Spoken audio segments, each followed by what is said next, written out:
ವರಮಹಾಲಕ್ಷ್ಮಿದು ಆಷಾಢ ಶುಕ್ರವಾರದಲ್ಲಿ ಅಂದರೆ ಬರೀ ನಮ್ಮಲ್ಲಿ ಇಂಥದ್ದೇ ಆಹಾರ ಪದ್ಧತಿ, ಇಂಥದ್ದೇ ನೈವೇದ್ಯಗಳನ್ನು ಕೊಡಬೇಕು, ಅದರಲ್ಲೂ ಬೆಲ್ಲದ ನೈವೇದ್ಯವೇ ಕೊಡಬೇಕು, ಸಕ್ಕರೆ ನೈವೇದ್ಯ ನಿಷೇಧ, ಅದೆಲ್ಲವೂ ಕೂಡ ಆಚರಣೆಯಲ್ಲಿ ಅಡಗಿಸಿಟ್ರು. ಸುಮ್ಮನೆ ಹೇಳಿದ್ರೆ ತಿನ್ನಲ್ಲ ಮಕ್ಕಳು, ಪ್ರಸಾದ ಅಂತ ಕೊಟ್ಟರೆ ತಿಂತಾರೆ.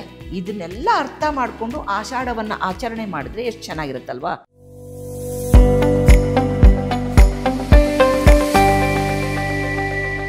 ಯಾವುದು ಬೇಯಿಸ್ದಲೇ ಆ ಒಂದು ಗಿಡಗಳನ್ನು ನೀರಿನಲ್ಲಿ ಹಾಕಿ ಫರ್ಮೆಂಟೇಷನ್ ಮಾಡೋಕ್ಕೆ ಬಿಡ್ತೀವಿ, ಅದಕ್ಕೆ ಆಸವ ಅಂತಾರೆ. ಆಸವ, ಅರಿಷ್ಟ, ಕ್ವಾಥ, ಕಷಾಯ, ಈ ಥರ ಆಯುರ್ವೇದದಲ್ಲಿ ಬಹಳಷ್ಟು ಪದ್ಧತಿಗಳಿದೆ, ಆಯಿತಾ. ಅದನ್ನು ಹಾಕುವಂಥದ್ದು.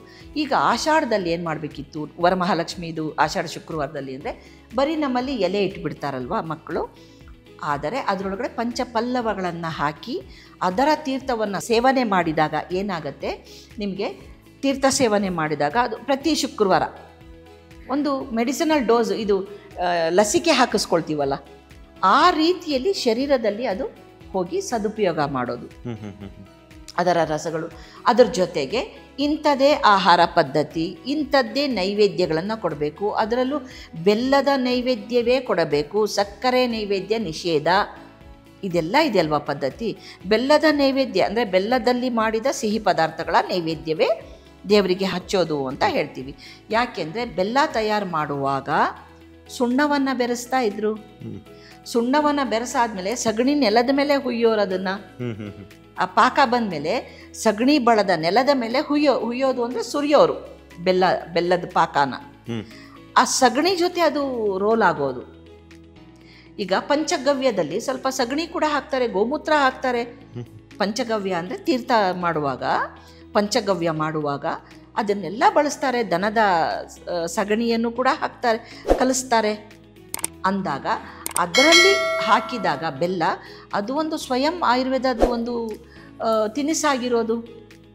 ಕೆಮ್ಮು ಬಂದಾಗ ಸ್ವಲ್ಪ ಬೆಲ್ಲ ತಿನ್ನಿ ಅಂತಾರೆ. ತೀರಾ ಬಾಯಾರಿಕೆ ಹೋಗ್ತಾನೆ ಇಲ್ಲ ಅಂದಾಗ ಒಂಚೂರು ಬೆಲ್ಲ ತಿಂದ್ಬಿಟ್ಟು ನೀರು ಕುಡೀರಿ ಅಂತಾರೆ. ಅದೆಲ್ಲ ಪದ್ಧತಿ ಇತ್ತು. ಮುಂಚೆ ಮನೆ ಹತ್ರ ಯಾರು ನೀರು ಕೇಳಿದ್ರೆ ಬರೀ ನೀರು ಕೊಡ್ತಿರ್ಲಿಲ್ಲ, ಒಂದು ಬೆಲ್ಲದ ತುಂಡು ಮತ್ತು ನೀರು ಕೊಡೋರು. ಅಂದರೆ ಆ ಒಂದು ಅನಾದಿ ಕಾಲದಿಂದ ನಮ್ಮ ಹಿರಿಯರು, ಗುರು ಹಿರಿಯರು ಏನು ಮಾಡ್ಕೊಂಡು ಬಂದರು, ಅವ್ರು ಎಷ್ಟು ಪಕ್ಕಾ ಇದ್ದರು ಅಂದರೆ ಮಾನವ ಶರೀರ ರಚನೆ, ಮಾನವನ ಆರೋಗ್ಯ ಸಮೃದ್ಧಿ, ಮಾನಸಿಕ ಸಮೃದ್ಧಿ ಯಾವ ಥರ ಆಗ್ತಿತ್ತು. ಶಾರೀರಿಕ ದೈಹ್ಯ ಒಂದು ದಾರ್ಢ್ಯತೆ ಅಂತೀವಿ, ಅಂದರೆ ಒಂದು ದಟ್ಟಪುಷ್ಟವಾದ ಶರೀರ ಬೇಕು ಅಂದರೆ ಏನು ಮಾಡಬೇಕು, ಅದೆಲ್ಲವೂ ಕೂಡ ಆಚರಣೆಯಲ್ಲಿ ಅಡಗಿಸಿಟ್ರು. ಸುಮ್ಮನೆ ಹೇಳಿದ್ರೆ ತಿನ್ನಲ್ಲ ಮಕ್ಕಳು, ಪ್ರಸಾದ ಅಂತ ಕೊಟ್ಟರೆ ತಿಂತಾರೆ. ನೋಡಿ ಎಷ್ಟು ಚೆನ್ನಾಗಿತ್ತು ಅಂದರೆ ಆಗಿನ ಕಾಲದ ಮಕ್ಕಳು ಮರುಪ್ರಶ್ನೆ ಮಾಡ್ತಿರ್ಲಿಲ್ಲ. ಹಿರಿಯರು ಹೇಳ್ತಾ ಇದ್ದಾರೆ ಅಂದಾಗ ಕೇಳಿಬಿಟ್ಟು ಅದನ್ನು ಸ್ವೀಕಾರ ಮಾಡೋರು. ಈಗಿನ ಮಕ್ಕಳು ಯಾಕೆ ಮಾಡಬೇಕು, ಹೆಂಗೆ ಕೇಳೋದು ತಪ್ಪು ಅನ್ನಲ್ಲ, ಅದ್ರ ಮಾಹಿತಿ ದೊಡ್ಡವ್ರಿಗೆ ಗೊತ್ತಿಲ್ಲ ಅಂದಾಗ ಬಾಯಿ ಮುಚ್ಕೊಂಡು ತಿನ್ನು ಅಂದ್ಬಿಡ್ತಾರೆ.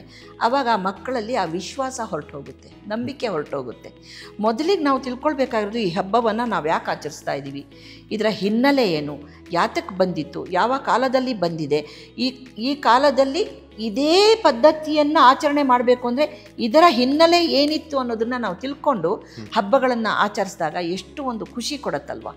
ಜೊತೆಗೆ ಇಡೀ ಕುಟುಂಬದ ಸಂರಕ್ಷಣೆ. ಇವಾಗ ನೋಡಿ, ಯಾವುದೇ ಒಂದು ಹಬ್ಬ ಅಂದಿದ್ದ ಕೂಡಲೇ ಏನಿರುತ್ತೋ ಬಿಡುತ್ತೋ ತೋರಣ ಒಂದು ಕಟ್ಬಿಡ್ತಾ ಇದ್ರು. ಆದರೆ ಈಗ ಅದು ಪ್ಲಾಸ್ಟಿಕ್ ತೋರಣ ಬಂದುಬಿಟ್ಟಿದೆ.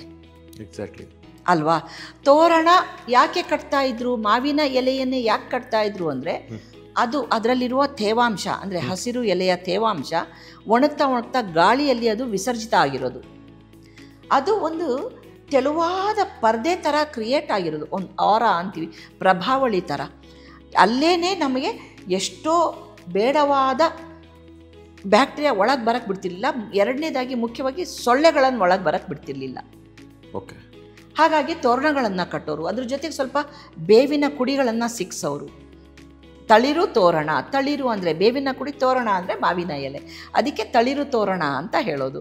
ಇವಾಗ ಎಲ್ಲಿದೆ ಅದೆಲ್ಲ, ಈಗ ಪ್ರಿಂಟೆಡು ಗಣಪತಿ ಬೇಕಾ, ಸರಸ್ವತಿ ಬೇಕಾ, ಲಕ್ಷ್ಮಿ ಬೇಕಾ, ಪ್ಲಾಸ್ಟಿಕ್ ಮೇಲೆ, ಅದು ರೀಯೂಸ್ ಇನ್ ಪ್ಲಾಸ್ಟಿಕ್ ಮೇಲೆ ಪ್ರಿಂಟ್ ಮಾಡಿ ತಂದುಬಿಟ್ಟು ತೋರಣ ಕಟ್ಬಿಡ್ತಾರೆ. ಹೌದಲ್ವಾ. ಇದು ಫಸ್ಟು ಹೋಗಬೇಕು.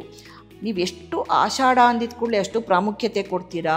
ಆಷಾಢದಲ್ಲಿ ಹೊಸದಾಗಿ ಮದುವೆ ಆಗಿದ್ದ ಹೆಣ್ಮಗಳು ಗಂಡನ ಮನೇಲಿರಬಾರ್ದು, ವಾಪಸ್ ತವ್ರ ಮನೆಗೆ ಹೋಗಬೇಕು ಅನ್ನೋ ಶಾಸ್ತ್ರವೂ ಇದೆ. ಯಾಕೆ ಅಂದರೆ ಆಷಾಢದಲ್ಲಿ ಇನ್ ಕೇಸ್ ಅವಳು ಪ್ರೆಗ್ನೆನ್ಸಿ ತಗೊಂಡ್ರೆ, ಪ್ರೆಗ್ನೆಂಟ್ ಆದರೆ ಅವಳು ಡೆಲಿವರಿ ಟೈಮು ಚಳಿಗಾಲಕ್ಕೆ ಬಂದ್ಬಿಡುತ್ತೆ.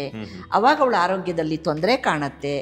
ಅದ್ರ ಬದಲಿಗೆ ಆ ಒಂದು ದಿನಗಳನ್ನು ತಪ್ಪಿಸಿಬಿಟ್ಟು ಪ್ರಶಸ್ತವಾದ ದಿನಗಳಲ್ಲಿ ಅವಳ ಹೆರಿಗೆ ಆಗಲಿ ಅನ್ನುವ ಸದುದ್ದೇಶ. ನೋಡಿ ಎಷ್ಟು ಚೆನ್ನಾಗಿದೆ. ಇಲ್ಲೂ ಕೂಡ ಒಂದು ವೈದ್ಯಕೀಯ ಹಿನ್ನೆಲೆ ಇದೆ.